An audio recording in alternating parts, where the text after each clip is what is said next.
ইরানের সঙ্গে চলমান উত্তপ্ত পরিস্থিতিতে আকাশপথে নিজেদের নিয়ন্ত্রণ হারাচ্ছে যুক্তরাষ্ট্র। শুক্রবার পৃথক দুটি ঘটনায় বিমান বাহিনীর একটি F-15E এবং একটি A-10 যুদ্ধবিমান বিধ্বস্ত হয়েছে। এর মধ্য দিয়ে চলমান এই যুদ্ধে যুক্তরাষ্ট্রের মোট 7টি সামরিক উড়োজাহাজ ধ্বংস হওয়ার খবর নিশ্চিত হওয়া গেছে।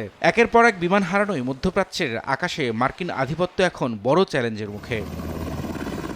এর আগে গত 2 মার্চ কুয়েতের আকাশে এক অনাকাঙ্ক্ষিত ঘটনা ঘটে। দেশটির নিজস্ব আকাশ প্রতিরক্ষা ব্যবস্থার যান্ত্রিক ত্রুটির কারণে 3টি মার্কিন F-15 যুদ্ধবিমান ভুলবশত ভূপাতিত হয়। যদিও সেই ঘটনায় 3টি বিমানের 6 জন ক্রু সদস্যই প্যারাসুট দিয়ে নিরাপদে বেরিয়ে আসতে সক্ষম হয়েছিলেন। তবে 12 মার্চের ঘটনায় ইরাকের আকাশে একটি KC-135 রিফুয়েলিং উড়োজাহাজ বিধ্বস্ত হয়ে নিহত হন বিমান বাহিনীর 6 সদস্য।